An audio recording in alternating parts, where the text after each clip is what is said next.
Hello guys, in this video we are going to discuss what is the difference between a webhook and a WebSocket and हम लोग ये भी समझेंगे कि what is the difference between a traditional API and these webhook and WebSockets, right? Let's get started. So as per the previous video we had discussed that a webhook is a server calling to another server, right? In a general scenario what the API is doing, API में हमेशा एक client होता है and a server होता है, ठीक है?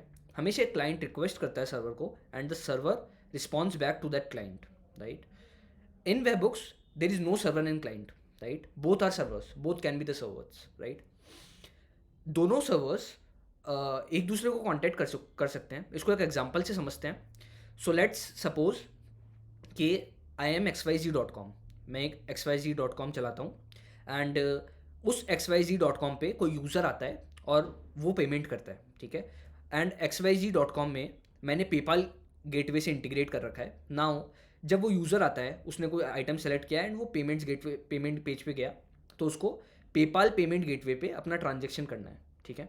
उसने पेपाल पेमेंट गेटवे पे अपना ट्रांजेक्शन किया और पेपाल मुझे बताएगा कि उसका ट्रांजेक्शन सक्सेसफुल हुआ या फेल हुआ, ठीक है? सो इसमें मैं दो सिनेरियोज फॉलो कर सकता हूँ. पहला सिनेरियो ये है कि जब तक उस यूज़र का ट्रांजेक्शन पेपाल गेटवे पे नहीं हो जाए तब तक मैं पेपाल से कनेक्शन मेंटेन करके रखूँ, ठीक है? ये पहला सिनेरियो होगा. दूसरा सिनेरियो ये हो सकता है कि मैं पेपाल गेटवे को बोल दूँ कि आप अपने बैकएंड पे ट्रांजेक्शन करो एंड जब भी आपका ट्रांजेक्शन हो जाए या तो वो सक्सेस हो जाए या वो फेल हो जाए तब आप मुझको इस यूआरएल पे कॉल करके बता दो, ठीक है? So what I am doing कि मैंने एक यूआरएल बनाई. लेट सपोज यूआरएल ऐसे दिखेगी xyz.com/callback/payments, ठीक है? ये कॉल बैक यूआरएल मैंने पेपाल गेटवे को दे दी कि आप इस यूआरएल पे मुझको एक पोस्ट रिक्वेस्ट भेजो जिसकी बॉडी में सारी डिटेल्स होगी, ठीक है? उस यूज़र की आईडी, उस यूज़र का पेमेंट, उसका amount and all of these details, ठीक है? एंड पेपाल गेटवे जब भी वो ट्रांजेक्शन सक्सेसफुल हो जाएगा या वो फेल हो जाएगा मुझे इस यूआरएल पे with all of the details with all of the payload मुझे कॉल करेगा और मुझे बता देगा कि इस यूज़र का ट्रांजेक्शन सक्सेस है या फेलियर है, ठीक है? नाउ दूसरी वाली सिनेरियो को जो हम कॉलबैक के थ्रू करेंगे उसको हम इसलिए फॉलो करते हैं क्योंकि मैं नहीं चाहता हूँ कि let suppose PayPal gateway 1 minute या 2 मिनट लेता है उस ट्रांजेक्शन को कंप्लीट करने में, ठीक है? तो मैं नहीं चाहता हूँ कि मैं उस 2 मिनट के पीरियड में कनेक्शन बना के रखूँ पेपाल गेटवे से, ठीक है? और ये मैं क्यों नहीं चाहता हूँ, ये मैं इसलिए नहीं चाहता हूँ क्योंकि अगर मैं 2 मिनट का कनेक्शन पेपाल गेटवे से बना के रखूँगा तो मेरे एप्लीकेशन की जो थ्रेड है वो 2 मिनट के लिए बिजी रहेगी, ठीक है? एंड लेट सपोज कि I am a very big organisation, ठीक है? मेरे पास थाउजेंड्स ऑफ रिक्वेस्ट हर सेकेंड आती है, ठीक है? और मेरे पास मेरे एप्लीकेशन में 1000 थ्रेड्स ही है, ठीक है? अगर मैं वो 1000 threads let suppose 1000 user payment कर रहे हैं मेरे पेमेंट गेटवे पे, ठीक है? एक साथ पेमेंट कर रहे हैं 1000 यूज़र्स, राइट? नाउ अगर मैं पेपाल गेटवे से 1 मिनट के लिए या फिर 2 मिनट के लिए कनेक्शन बना के रखूँगा तो मेरी 1000 थ्रेड्स इस 2 मिनट के लिए ब्लॉक होगी, राइट? और मेरे प्लेटफॉर्म पे अगर कोई और यूज़र आता है लेट सपोज 1001 यूज़र आता है मेरे प्लेटफॉर्म पे तो उस यूज़र को मेरी एप्लीकेशन यूज़ भी करने नहीं मिलेगी क्योंकि मेरी सारी की सारी threads are being used, right, in the payments, right? अगर मैं ऐसा करूँगा ये बहुत ही गंदी अप्रोच है, ठीक है? क्योंकि मैं किसी यूज़र को सर्व नहीं कर पा रहा हूँ. That's a very bad thing, ठीक है? और मैं ये नहीं चाहता हूँ. तो उसका बेटर अप्रोच ये है कि I am not maintaining a connection with PayPal gateway for this 1 minute और 2 मिनट पीरियड, ठीक है?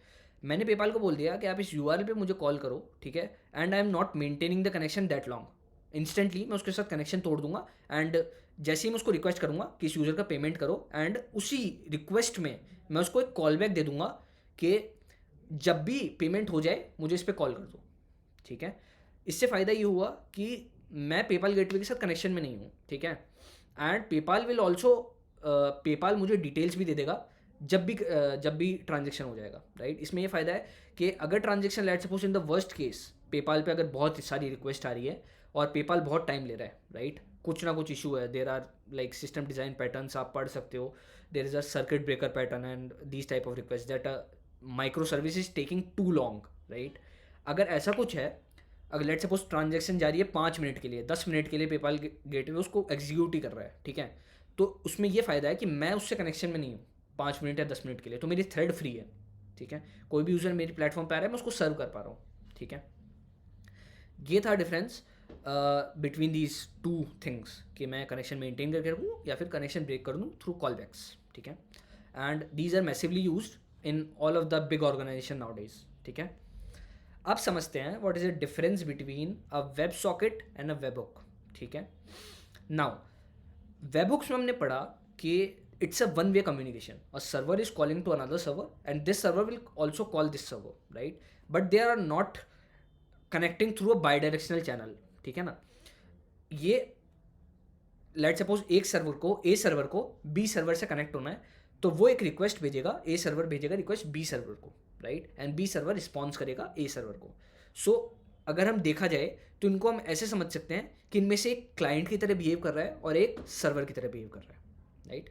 सिमिलरली बी सर्वर ए को रिक्वेस्ट करेगा and A server return back करेगा रिस्पॉन्स, ठीक है। तो इसमें बी क्लाइंट की तरह बिहेव करेगा एंड ए सर्वर की तरह रिस्पॉन्स करेगा, राइट। तो इसमें हम समझ सकते हैं कि दोनों एक चैनल के थ्रू कनेक्टेड नहीं है, और ये कनेक्शन तभी मेंटेन कर रहे हैं जब मुझे कोई डिटेल भेजनी हो, जब मुझे कोई रिक्वेस्ट भेजनी हो, ठीक है। तो अगर ए को रिक्वेस्ट भेजनी है बी को, तो मैं कनेक्शन मेंटेन करूंगा बी के साथ और उसको रिक्वेस्ट भेज दूंगा, ठीक है। सिमिलरली बी एक कनेक्शन क्रिएट करेगा ए के साथ और उसको रिक्वेस्ट भेज देगा, ठीक है। अब डिफरेंस आता है कि वेब सॉकेट में ऐसा क्या होता है। तो वेब सॉकेट में होता है कि both of these servers are connecting to each other through a bidirectional channel, ठीक है। मतलब मैं कनेक्शन को ब्रेक नहीं करूँगा, ए और बी सर्वर्स आपस में कनेक्शन मेंटेन करके रखेंगे कुछ टाइम के लिए, ठीक है। Like in the organisations like WhatsApp and all, ये लोग यूज़ करते हैं web sockets in these communications, right. ऐसा क्यों करते हैं ये लोग, इसको अच्छे से समझते हैं। तो ऐसा इसलिए होता है कि let suppose A can send a message to B and B can send also send a message to A, ठीक है। अब क्या होता है कि let suppose there are thousands of users, right. ये thousands of users WhatsApp server के साथ कनेक्टेड है। मतलब आप ये समझ सकते हो कि आपके फ़ोन में जो एप्लीकेशन है वो एक सर्वर की तरह बिहेव करेगी, ठीक है। एंड वो सर्वर कनेक्ट होगा व्हाट्सएप से, ठीक है। And that WhatsApp is connecting to all of these Android applications, ठीक है। You can consider all of these Android applications as a server in itself, okay. Now क्या होगा कि लेट सपोज मैं एक पर्सन हूँ, मैं एक यूज़र हूँ और बी एक यूज़र है, ए एक यूज़र है एंड बी एक यूज़र है and there is a WhatsApp in between, ठीक है। तो अगर मैं एक मैसेज सेंड करूँगा तो ये मैसेज जाएगा व्हाट्सएप के पास, ठीक है। व्हाट्सएप के साथ मेरी बाई डायरेक्शनल कम्युनिकेशन है, तो A is connecting with the WhatsApp in a bidirectional communication, ठीक है ना। And B is also connecting with WhatsApp in a bidirectional communication, ठीक है। मतलब व्हाट्सएप बी को मैसेज सेंड कर सकता है एंड बी भी व्हाट्सएप को मैसेज सेंड कर सकता है। इसको समझ से अच्छे से तो ए जो है वो मैसेज सेंड करेगा व्हाट्सएप को, ठीक है। एंड व्हाट्सएप देखेगा कि ए ने किसके लिए मैसेज सेंड किया है। ए ने अगर बी के लिए मैसेज सेंड किया है तो व्हाट्सएप फिर सेंड कर देगा ये मैसेज बी को, ठीक है। तो उसके अंदर आप देखो ए भी, मतलब एक यूज़र भी व्हाट्सएप को मैसेज सेंड कर रहा है एंड व्हाट्सएप भी यूज़र को मैसेज सेंड कर रहा है, right. So there is a bidirectional communication, right. WhatsApp आपको मैसेज भेजता है, आप भी व्हाट्सएप को मैसेज भेजते हो, right. And that WhatsApp redirects the message basically, that's the work of WhatsApp, ठीक है। So that's how the thing works at WhatsApp, right. It's a very deep topic, very big topic, it's a complete system design of WhatsApp, right. We do not touch it deeply, but like overall what is the understanding of WebSockets, like in the messaging apps it's generally being used because in the messaging apps you want to create bidirectional communication, right. And for the bidirectional communication WebSockets are the best, right.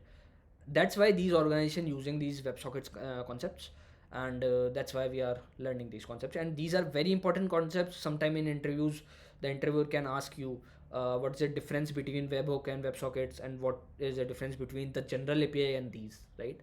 So you can easily answer them.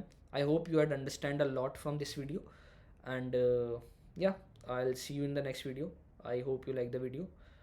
Please like, please subscribe, and that's it for this video. Bye bye.